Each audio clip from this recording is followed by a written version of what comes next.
What's up, guys? How's it going, everybody? My name is Blitzwinger, and ladies and gents, today we're going to go on ahead and discuss the Spider-Man 2 sequel, and we're going to run through some theories for the Spider-Man 2 video game in terms of whether or not it is going to be multi-platform, because that was one of the common questions that I have received on several occasions, especially since the last Spider-Man 2 or Marvel's Spider-Man 2 video that I've done on the channel. A lot of people were saying, like, do you think that it will remain a PlayStation or Sony exclusive? So let's kind of start running through all of these details. But before we even do that, I do want to ask you guys, of course, if you can, please hit that like button. Thank you guys so very much for that. I really do appreciate it. And also stick around in the video and then let me know at the end of the video what you think on all of the details that we cover. And of course, ultimately, if you think the game will go on ahead and remain a Sony exclusive, or will it then become a multi-platform title? Now, I guess I should kind of clarify just in case if people don't know what multi-platform is. I mean, I think it's in the name, but regardless, multi-platform refers to the fact that unlike the original Marvel Spider-Man video game, where it was only available on the Sony PlayStation 4 system, this next sequel game is going to be available on the Xbox platform, and who knows, maybe even PC. I really don't see it coming to the Switch. I just don't think that that system would be able to actually run that game. But again, let the Nintendo fanboys go crazy, because I know that they're going to be like, well, what is fine? It's like, have you seen most games that run on the Switch that are like third-party games? Let's just say that is not the most optimal system to run those very complex and very high density graphics that they're known for on all the other platforms. So let's go on ahead and discuss some of the details. So first and foremost, I wanted to go on ahead and discuss whether or not I personally think the game is going to be multi-platform. It's honestly, like, at first I was going to say for sure, I was like, I'm almost 100% certain that it was going to remain a PlayStation exclusive. But then I started thinking about it, and I was like pointing out all the points and really thinking as to the fact that, first of all, I think the reason why Insomniac was purchased is actually as a counter and almost like a hedge by Sony to hope that the Spider-Man sequel will be an exclusive. I think that a lot of people assumed that Sony bought Insomniac because they're going to be making another Spider-Man game, but I think it was more of a defensive play, especially with everything we have seen between Sony and Marvel and / Disney going on with the movie rights, which, by the way, this has been confirmed already, and I know that some people still, for whatever reason, believe it not to be true. I don't know why, but it has been confirmed that Marvel and Disney owns the Spider-Man game rights. Sony does not own video game rights. They do not have access to that. I mean, they can negotiate access to that just like they did with this Spider-Man game, but those are completely separate deals to the movie rights. So keep that in mind, because a lot of people still seem to believe, for whatever reason, that Sony owns Spider-Man, like as though Sony decides what happens in the comic books, what happens in the video games. It's like all they own are the movie rights. That's what they have entitlement to. That's what they can go on ahead and produce. So keep that in mind. But of course, over this past summer, we saw a lot of difficulty in that relationship between Sony and Disney, and they kind of went back and forth, and then they separated their relationship and really couldn't continue onwards. But then after a little while, it seems like they have come back to the table, whether it be with the help of Tom Holland, and negotiated an extension to their existing deal. And it looks like we obviously will continue to see Spider-Man as part of the Marvel Cinematic Universe, which is awesome. But that does then make you think, how would that negotiation, or that type of negotiation, when this extension runs up, how would that affect Sony's bidding or Sony's negotiations for the Spider-Man game rights? And I think that that's where Sony realized that they really would have had nothing to stand on to convince Marvel to go on ahead and give them the rights to make the second game, because I think the problem is that at any moment Marvel or Disney could have said, like, yeah, we could do that, or we could just make it multi-platform and probably sell even more copies than we did before, which is kind of a fair argument.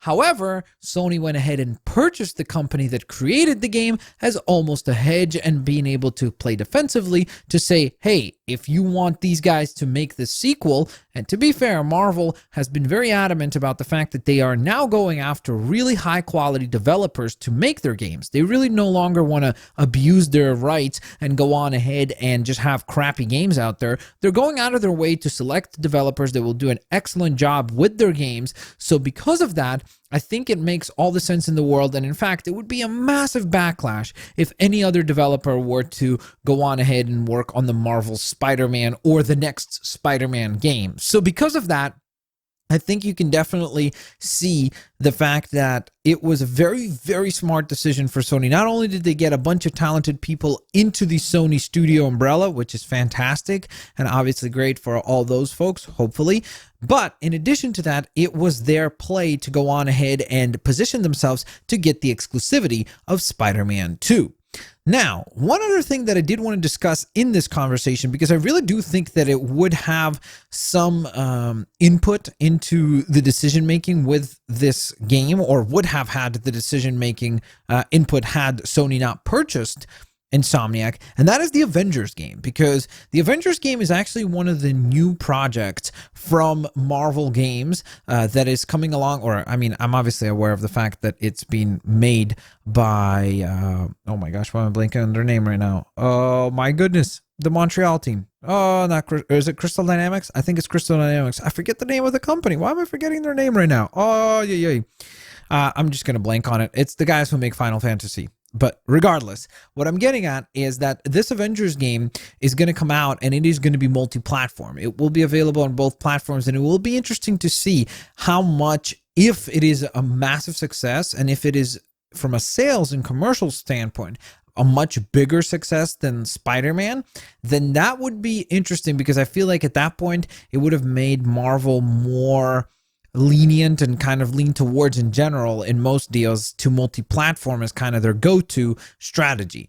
The reason why I'm saying that is because prior to this, the other games we've gotten have been console exclusive. For example, the Nintendo Switch had the Marvel Ultimate Alliance 3 video game, The Black Order, and then obviously on the Sony or PlayStation platform, we had Marvel Spider-Man. So that is definitely interesting, because it makes you think, obviously, hey, is there some sort of a X-Men or some other title that is going to be coming to Xbox, which would be cool. You know, it would be kind of cool. X-Men, Xbox. I don't know. Maybe that's a little too on the nose, but who the heck knows? Maybe that's kind of their strategy, where they've realized that, hey, if we want to have these really, really high quality games, we need to give these publishers some sort of exclusivity, which then motivates them to make sure that they put high quality people and great talent on these projects, and then they knock it out of the park, and we get both great commercial successes and critical successes, which I think is equally important to Marvel Games right now, because I think that they're in that phase of like rebuilding the brand reputation when it comes to video games. Because prior to these last few Marvel games, the Marvel game scene was kind of hot garbage. Like, most of the games that were out there were very, very poorly made, very haphazardly put together. And for the most part, the only standouts that we ever had were Spider-Man video games, most of the time.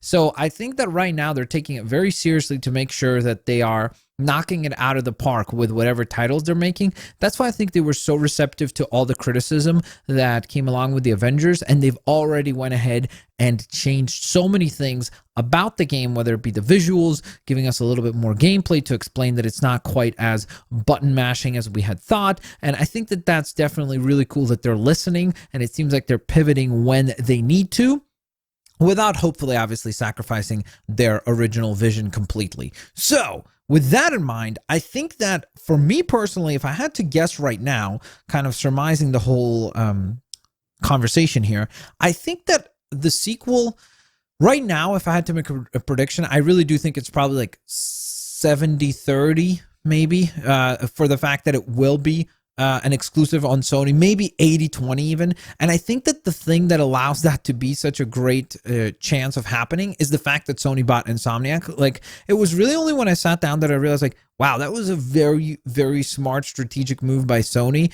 Because again, yes, they get the benefits of all the talent and such, and all the IP that they own, and there's other benefits. But when you think about the Spider-Man game and how popular that game was, and how much of a massive juggernaut entertainment event that was, I think it was really smart for them to take the studio that created that game and say, to Marvel, like, hey, if you guys want these guys to make another game, we have to go on ahead and negotiate for this thing to be exclusive again, which I think is really, really cool, and obviously a very good strategic move by Sony there to spot that and position themselves to make sure that they have at least some say and some power in negotiating with Marvel and Disney in the future. So with that in mind, of course, let me know what you guys think. Do you think that the Spider-Man game, like, is there any chance that come the year of, I don't know, 2021 or 2022, we get a Spider-Man sequel that will also be available on Xbox and PC and maybe even Google Stadia, like other platforms? That's what I'm getting at.